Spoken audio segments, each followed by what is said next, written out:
Hey, this is Mark Rodriguez, and you're watching the video game. Hey, whoa, hey! Oh hey, God! I missed you. Oh God, you're I still here, huh? I haven't seen you in huh? forever. I've been here the whole time. Oh Jesus! Let's Bring back the 6-foot rule, shall we? just so we're both safe. Okay. Just a little safer. Yeah. So, anyways, we're in the middle of reviewing our old LBRY episodes, so the fans on YouTube can see them. I was on some of those. Yes. And in fact, they're going to be talking about, or taking a second look at, Dead or Alive, the last round, which you were into. Yes, I was. There you go. As well as TMNT, Fall to Foot Clan. Let's check it out. Yeah. We settle this. Ha! Yeah! I'm no pushover, sweetie. Get ready, fight! The original Dead or Alive 5 came out in September 2012 for the Xbox 360 and the PlayStation 3.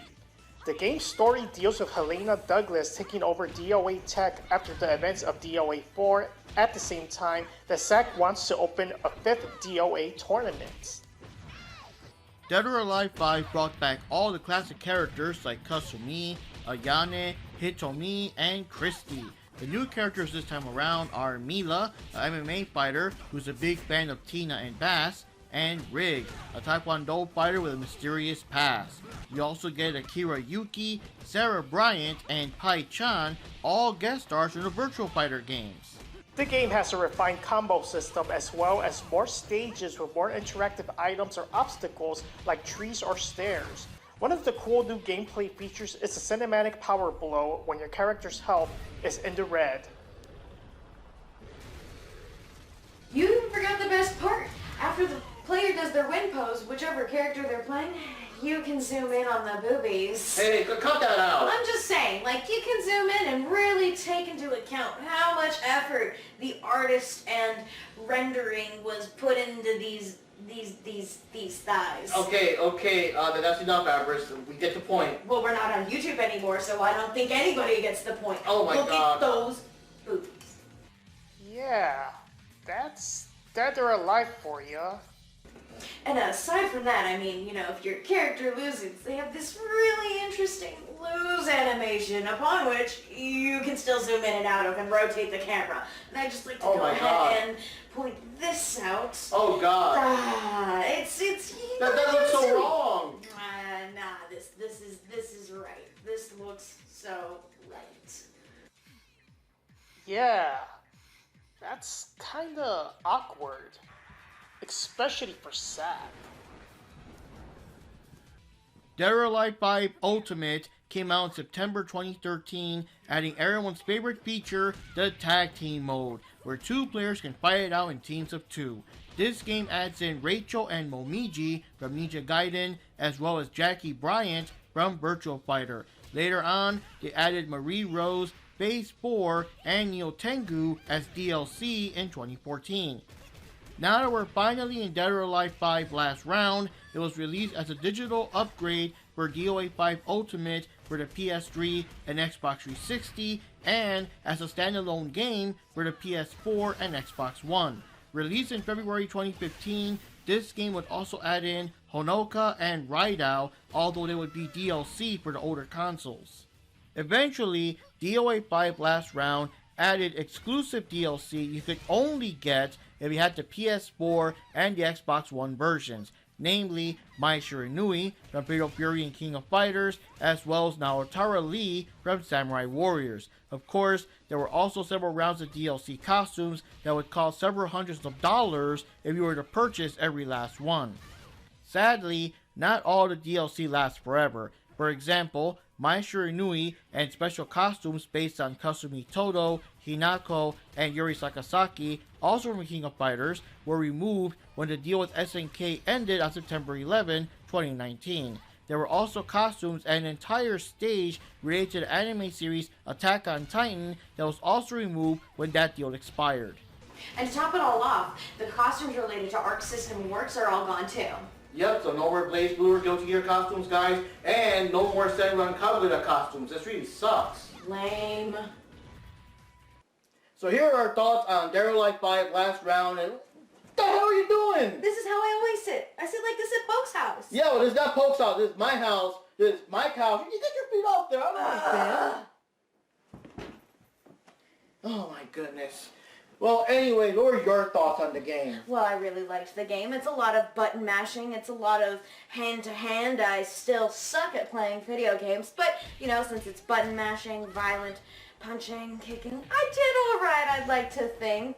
From an animation standpoint, it was really nice. When you zoomed in on the aftercuts after every fight, you could see that sweat was dripping off the characters, there was breathing, and there were in fact different skin tones on each character. So it wasn't just one solid shade. The shading was done right, the shadows were done good, and the curves. The curves were great. Okay. What do you think about like the backgrounds, the detail, the stages? I really liked how detailed some of the stages were. One of my favorite stages happened to be a castle scene. Had the red velvet carpet on the stairs going down. There was some detail work in that. Behind that, though, there was windows, and even inside the windows, you could see detailed scenes, and it moved with the terrain. It wasn't just a flat 2D image. It was a 3D view of what's inside the window. Well, for my thoughts, the game is a lot of fun. Looking back, I see like just how many characters the game has and all the awesome stages and crazy shit going on in the background. And yes, it's kind of unfair to compare this game to the sequel. This is, of course, a super version of a super version. It's kind of comparing Super Street Fighter 2 Turbo to just regular Street Fighter 3 instead of Third Strike, but you still kind of get the idea. What really hurts Part 6 compared to Part 5 is all the missing characters. You take out the Virtual Fighter characters. I understand they're cameos, but still, you're taking out about 5 characters and not putting in another 5 to kind of take their place or whatever. And then you're taking out the tag team mode. I think what hurts 6 the most is the lack of tag team mode. I forgot how much fun it was going back to Part 5. So normally, I would say something like, it's kind of hard to recommend this game, or it's a better sequel out there, whatever. But unfortunately, Part 6 was a letdown. So I would still say, go play Part 5 last round if you're still a big fan of Dead or Alive. If you can still find it for cheap or something, it's still amazing. Of course, a lot of DLC, like the Attack on Titan stuff, the King of Fighters stuff, the Senran Kaguya stuff, all that stuff is gone by now, but the characters,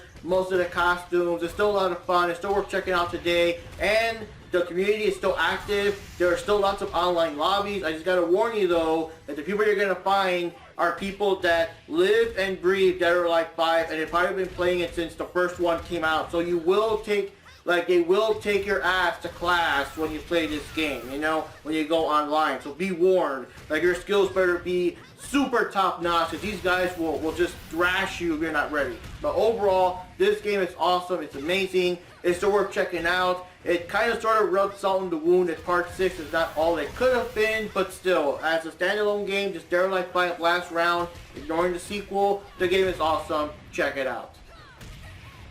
Wow, I miss my colored hair. Yeah, and I miss my longer hair too. Oh, the good old days. Yeah. Well, anyways, Ninja Turtles, Ball of the Foot Clan for the Game Boy.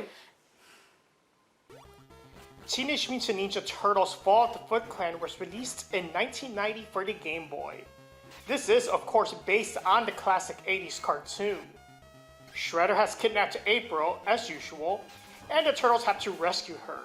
The first thing you will notice in this game is that it has 5 stages, and you can choose what stage you want to start off right off the bat.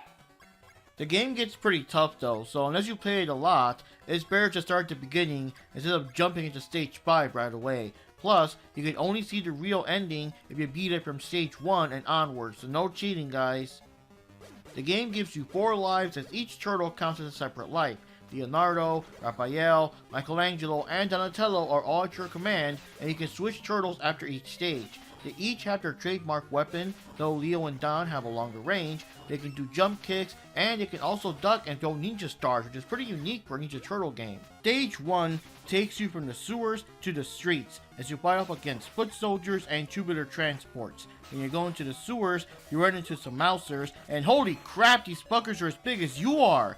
Mousers are usually supposed to be kind of small enough for you to kick around, but here, they're the same size as the turtle you're using. Oh, damn! Anyways, in the later section, you also have to avoid these Foot Clan vehicles as well. They're very annoying. The boss of this stage is Rocksteady, and this time, you can actually smack the bullets away, so he's not that bad. What kind of gun is he using? Stage 2 focuses more on the sewers, and you have to avoid things like bats, falling pieces of concrete, and these giant barrels, or whatever they are. You also face off against these little fire guys from Super Mario Bros. 2, I don't know what they're doing here, and the boss is Bebop. He's a little tougher than Rocksteady since he can't knock his energy rings away and he dashes across the screen. Stage 3 is a little shorter since it's all one section. You're on hot pursuit of the Foot Clan, so you're jumping from vehicle to vehicle as you fight off against the bad guys. The boss here is Baxter Stockman as a mutated fly as he swoops around and fires these energy orbs at you. Stage 4 is down by the river as you jump across logs or fight underwater and avoid killer fish. Personally, I try to stay out of the water because there's just way too many traps and enemies down there, but there will be some parts where you will be forced to be underwater.